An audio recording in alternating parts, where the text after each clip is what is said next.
Darnell, can you just discuss Mike Smith and the leadership aspect that he can bring sometimes? What things you might hear from Mike Smith between periods that maybe the other goalies wouldn't say, or you wouldn't hear from him? Yeah, Smitty is, he's one of those guys that comes to the rink every day with a lot of passion, a lot of fire. It brings a lot of our group because, every time, especially when he's in the pipes, every time, he's kicking, there's no, there's just a fire. There's no doubt in him, and I think that's kind of something that is, contagious around the room. It's fun, it's fun when you have a goalie that is not only worried about making the save, but also worried about the team game and is vocal about it. And obviously, he's been around the league such a long time that he's a great leader, and we're really fortunate to have him. Josh Clipperton, Canadian Press. Darnell, this streak that you guys on sort of started with that overtime win over Toronto at the end of January. I'm just wondering what's been different about your group since then. I don't know if there's been drastic changes in the group and kind of like the approach. I think our approach has stayed pretty even keel over the course of the season. But I mean, with that said, as you start to put games together and win different ways, the way that we have over the course of this stretch, it creates confidence within the group. And when you can find ways to win games when you're down by a few, and find ways to hold on to them when you're up, or win those tight games. It brings confidence in all different types of situations. So I'd just say, with our group, we continue to gain confidence, but it hasn't come at the expense of laying off the gas, and that's what we need to continue to do. Right, and you guys, are obviously closing the gap on Toronto. You could be ahead of them if you win 3 in a row in regulation. Do you see this as a measuring stick type series for you guys? Yeah, I think this is a huge. I mean, these are huge 3 games for us, and very important. So, I think it goes without saying when you look at the standings and how much these games mean. And at this point in the season, in a condensed season, we're almost halfway through. So, these games mean a lot.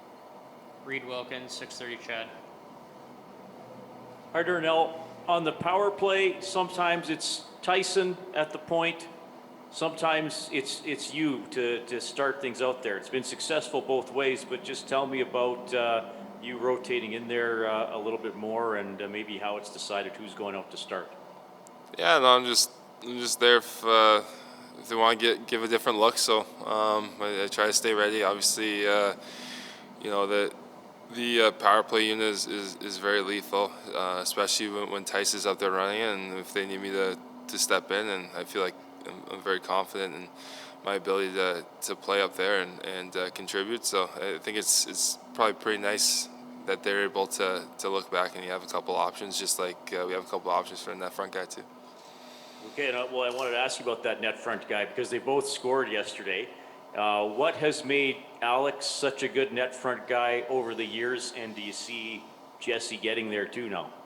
Yeah, Chaser, I mean, he's like a magnet to the puck in front of the net, and when the puck gets down there, he battles and competes for it, and he's got a hunger to put the puck in the back of the net. So that's it's always fun to see when even playing 5-on-5 when you get one down there. Chaser's down there. He's going to work and do everything he can to get it in the net. So and then to see Jesse step in, I think this year it's been fun to see Jesse just kind of play his game and have fun and and enjoy it. And he's been making the most of his opportunities. So he's a big body down there in front and loves to score goals too. I think he's got some of the best facial expressions when he puts the puck in the back of the net. So it's fun to see, and hopefully we can see a lot more. Paul Gazzola, Oilers.com. Hey, Darnell. Yesterday, Dave said that it's the players right now that are driving the communication in games and the urgency. As a member of the leadership core, what does that tell you about the group right now?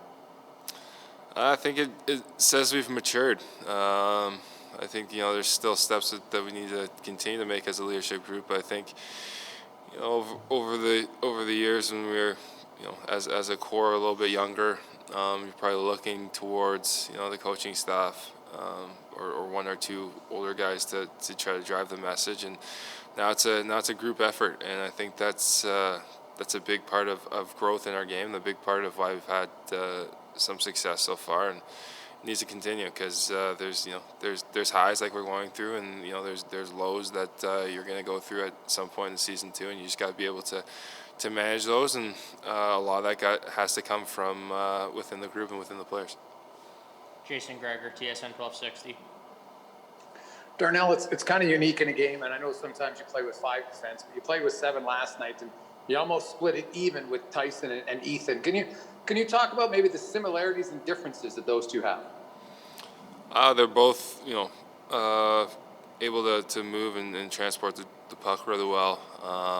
They communicate well. I think they got a pretty good understanding of where both guys are going to be on the ice, and I feel hopefully they have that same feeling for me and where I'm going to be. So it's definitely different when you play 7. I think it's probably pretty tough on the coaches to try to get everyone involved, but it's definitely different, and we got the win last night. You've played a lot of minutes before in the past, but you're playing even more now. I know Connor was talking about how he saw all the work you put in, you're prepared and everything. Are you doing anything different on off days to ensure you're rested and fresh on game day, so you can play 30 minutes in back-to-back nights and not even look remotely fatigued? Yeah, I was just taking care of the body a little bit better. Whether it's hopping in the cold tub or just kicking my feet up. And there's a lot of times in the past I would, try to maybe exhaust myself a little more on off days, and just find a way to kick my feet up and gain energy. And I think I put a lot of work in the off season, and that's I feel like that's starting to pay off. Jim Matheson, Post Media. Just one question, Darnell. When the Leafs play the Oilers, I think everybody expects it's going to be 5-4, 6-5 because the offenses are so good, yet the games against Toronto this year have been lower scoring. Is that because both teams seem wary of the other team, that if you get into a track meet, it's not going to be good?